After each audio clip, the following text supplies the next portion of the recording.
Umar bin Khattab kemudian ditakziah, artinya menjelang detik-detik beliau wafat nih, beberapa sahabat datang, diantaranya adalah sahabat Ibnu Abbas, memberikan salam dengan menggunakan title beliau, Assalamualaikum ya Amirul Mukminin. Kemudian beliau tegur, jangan panggil aku lagi Amirul Mukminin, sebab sekejap lagi aku akan menghadap Allah Subhanahu wa taala. Tayyib. Assalamualaikum ya Aba Hafs, panggilan beliau. Barulah beliau senang dan menerima Ibnu Abbas, borak-borak sekejap dengan beliau. Dan Ibnu Abbas sempat menyatakan kepada Umar bin Khattab di hadapannya, demi Allah, wallahi ya Abu Hafs, dahulu ketika engkau masuk Islam, semua kaum muslimin merasa bangga dengan keislamannya. Umat Islam tidak lagi bersembunyi-sembunyi mengamalkan ajaran Islamnya. Islam memiliki izzah, dan juga bagi Rasulullah sallallahu alaihi wasallam agak selesah dalam berdakwah. Dahulu ketika engkau berhijrah, hijrahmu merupakan kemenangan. Ya, kita semua sudah tahu sejarahnya macam mana ketika Umar bin Khattab melakukan hijrah. Kalau umat Islam yang lain ketika hijrah mereka sembunyi-sembunyi, ya kan? Bahkan Rasulullah sallallahu alaihi wasallam sendiri mesti menyelinap, tidak terang-terangan, tengah malam barulah beliau keluar bersama Abu Bakar, dan itu pun mengambil jalan yang opposite daripada jalan biasanya ditempuh menuju ke Madinah. Beliau menuju ke arah Yaman dulu. Jadi kalau dari Mekah, Jabal Nur, Jabal Thur, yang ada gua Thurnya itu di sebelah selatan daripada Mekah, arah Yaman. Jadi beliau mengambil arah ke sebelah selatan dahulu untuk menghilangkan jejak. Dari situlah beliau kemudian menginap di dalam gua Thur itu selama 3 hari 3 malam. Banyak cerita terkait dengan hijrah itu. Daripada gua inilah kemudian selepas 3 hari 3 malam beliau melakukan jalan secara zigzag macam ni. Jadi tidak langsung straight, lurus. Beliau melakukan perjalanan macam ni. Supaya tidak jumpa dengan orang sesiapapun di jalanan, sehingga jejak mereka Umar bin Khalifah Abu Bakar dan Rasulullah itu diketahui jejaknya. Untuk menghilangkan jejak, beliau menempuh perjalanan dengan cara zigzag itu. Sementara Umar bin Khattab ketika berhijrah, beliau dengan terang-terangan berpidato, bahkan berseru di hadapan orang-orang Quraisy di Mekah, "Hai kaum Quraisy, saya nak hijrah hari ini. Sesiapa yang nak coba menghalangi saya, sesiapa yang ingin anaknya menjadi yatim, istrinya menjadi janda, coba halang-halangi aku." Tak ada seorang pun yang berani menghalangi beliau. Maka beliau pun berhijrah dengan ditemani beberapa orang sahabat dengan tenang. Jadi Ibnu Abbas mengatakan ketika kau berhijrah ini merupakan kemenangan bagi kaum muslimin. Ketika kau masuk Islam pun kaum muslimin menjadi tenang dalam menjalankan ibadahnya. Tapi kemudian Umar yang tawadhu itu mengatakan,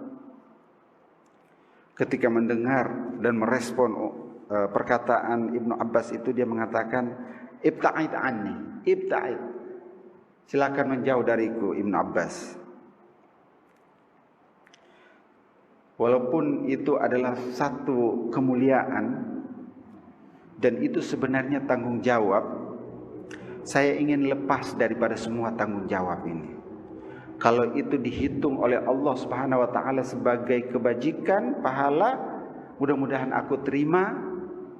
balasannya, ganjarannya, dan aku berlindung kepada Allah kalau sekiranya ada niat-niatan yang lain yang tidak diridhai oleh Allah dari semua apa yang telah aku lakukan itu.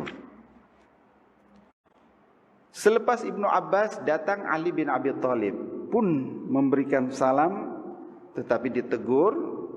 Salamnya, Assalamualaikum ya Abul Hafs. Assalamualaikum ya Abul Hafs. Kami dahulu sering mendengar Rasulullah mengatakan, saya pergi dengan Abu Bakar dan Umar. Saya keluar pergi berjihad bersama Abu Bakar dan Umar. Saya pergi tengok kebun kurma ini bersama Abu Bakar dan Umar. Dan sebentar lagi kau akan pergi, wahai Umar bin Khattab. Semoga saja Allah Subhanahu wa taala mempertemukanmu dengan kekasihmu yang selalu kau membersamainya ketika hidup di dunia, yaitu Rasulullah sallallahu alaihi wasallam. Maka mendengar kata-kata itu, Umar bin Khattab walaupun terkenal sangat keras, temperamental, tersentuh hatinya.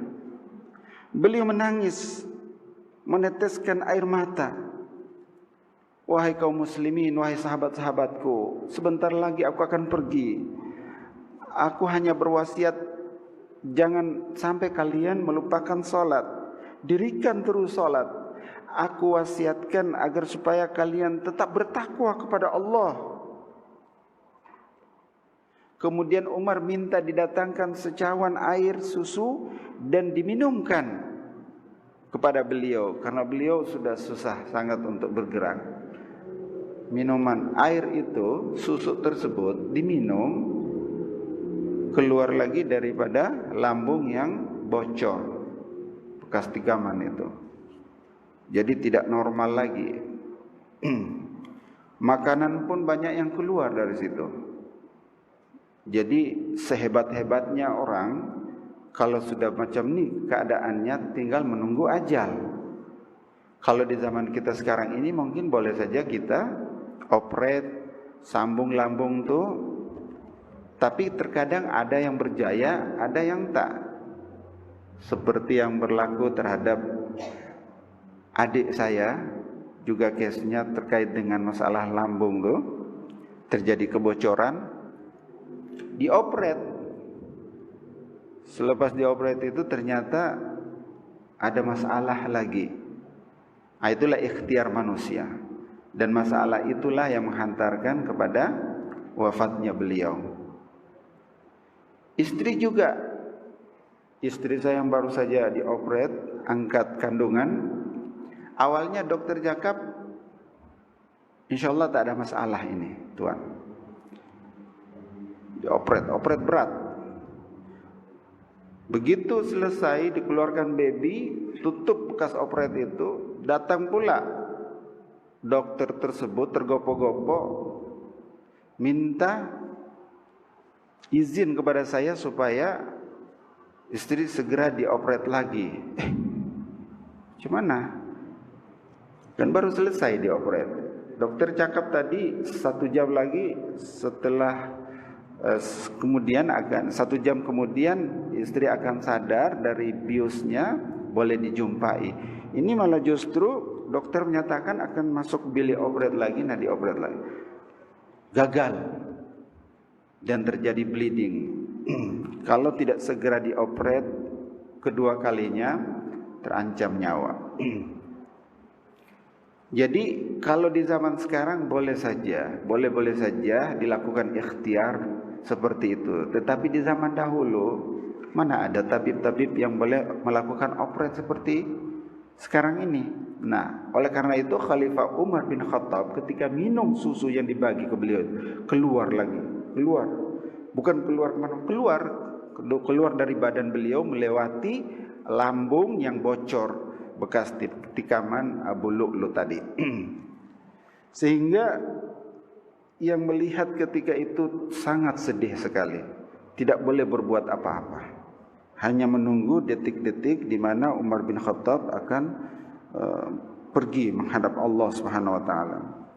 Sebelum ajal menjemput lagi, detik-detik ajal menjemput beliau, datang seorang pemuda, tidak disebutkan sini siapa pemuda itu namanya, memberikan salam kepada baginda Amirul Mukminin, dan dia bertakziah seperti biasa. Namun ada sesuatu yang pelik dilihat oleh Umar bin Khattab, yaitu dia memakai pakaian jubah dengan sangat panjang sehingga dia seret hujung daripada pakaian tersebut. Tuan-tuan puan sekalian rahmati Allah, terkait dengan isbal, ini namanya isbal. Rasulullah SAW pernah mengingatkan, Allah Subhanahu wa taala tidak akan melihat atau tidak akan memasukkan ke dalam surga orang yang menyeret-nyeret pakaiannya dikarenakan dia mutakabbiran. Nah, oleh karena itu, mengingat hadis Rasulullah tersebut, di detik-detik menjelang ajal menjemput, Umar bin Khattab masih sempat lagi menasihati pemuda itu. Irfa' thawbaka yakunu atqa li rabbika wa anqa li thawbika. Angkatkan baju kau sikit itu, potong, karena dengan demikian nanti akan membuat pakaianmu bersih, selalu tidak terkena najis ketika berjalan di jalan, dan engkau lebih bertakwa kepada Allah Subhanahu wa taala ketika tidak menyeret-nyeret pakaianmu seperti itu. Mungkin boleh kita kiaskan kalau menggunakan seluar seperti yang sering saya lihat, saya tengok pemuda-pemuda mengenakan seluar jeans sampai hujung-hujungnya itu dipijak oleh tumit dia.